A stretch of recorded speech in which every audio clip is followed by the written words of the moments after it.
Hi, my name is Bill Martell, and I'm a professional screenwriter in Hollywood. There's two different ways you can find a story. One is through character. When I'm writing a script for myself, usually what I'll do is I'll start with a character, and then I'll figure out what's the very worst thing that could happen to this person, and then my story is that thing happening to them. The other way to do it is when I start with a concept.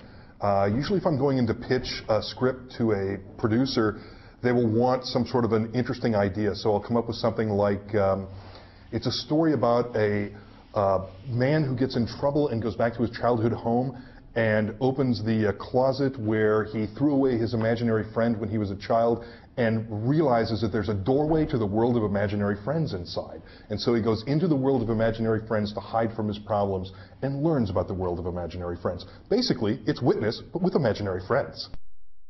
When I was a kid, I frequently told lies and my mother would wash my mouth out with soap. So part of what I tried to do is figure out a way to get paid for telling the lies rather than getting my mouth washed out with soap. I made short films when I was a kid, and my grandmother subscribed to TV Guide, and back there was an advert for scripts from your favorite TV shows. So I sent away for scripts from Columbo and Rockford Files, and once I saw on the page that what a script looked like, I said, hey, I could write this, and I began writing scripts, and from there, eventually, I actually sold one to Hollywood. It's pure discipline. Basically, it's a job like any other. When you're writing against a deadline, and frequently, I do a lot of scripts for American cable companies, and for instance, I wrote a script called Crash Dive, and after telling them the story, they said, fine, your air date will be March 28th. Can you write the script? We'll need to make the film by March 28th. And so at that point, the clock's ticking and you just have to sit down and write as many pages a day as you can. So usually what will happen is I've built a routine where I try to write 5 pages every day, whether I like it or not. Sometimes the 5 pages are brilliant, sometimes they're rubbish. If they're rubbish, then I can rewrite them and hopefully they'll be brilliant eventually. My best film to date was a movie made for the USA Network called Hard Evidence, and it's accidentally turned into the best film.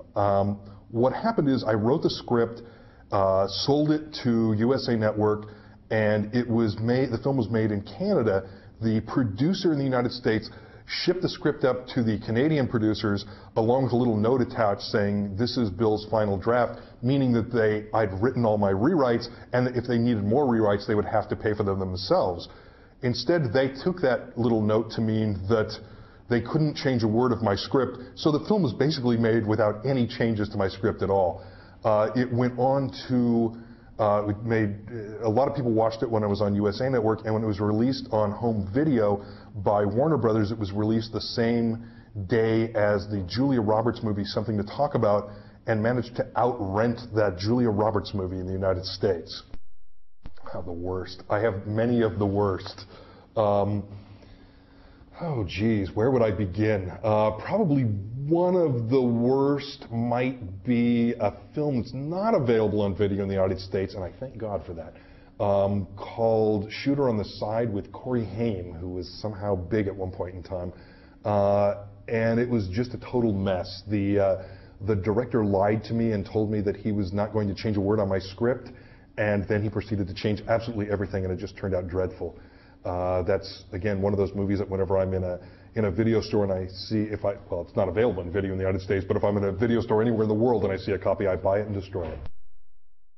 The most important ingredient in any script is to remember that there will eventually be an audience watching this film.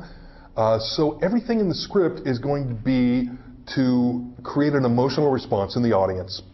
From selecting the story itself all the way to writing the dialogue. If your dialogue is particularly witty, the audience will enjoy it. If it's dull, the audience will not enjoy it. If your story is interesting, the audience will enjoy it. If it's dull, they won't enjoy it. So sort of remember that the audience is out there someplace. That doesn't mean you pander to the audience. It means that you remember that eventually somebody's going to be paying money to see this on the big screen, so make sure it's worth their money. That's how I broke in the low-budget market. In fact, I broke in with a local filmmaker from my hometown who was making exploitation movies for drive-in cinemas. And he needed a script in a couple of weeks, and I sat down and wrote that script, and that's what got me in the door.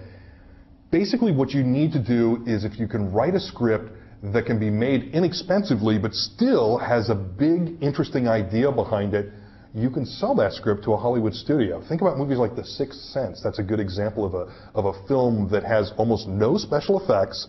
The special effect is in our mind, that the boy sees dead people. And that is a great example of a script that is inexpensive to produce. The most expensive thing about the movie is probably Bruce Willis's salary. And yet at the same time, the idea is so cool that Hollywood will want to buy it. Well, first of all, it's almost impossible to get the movie actually made. That's the tough thing. Every year there are 50,000 scripts registered with the Writers Guild of America, and they make only 200 to 250 films in the United States.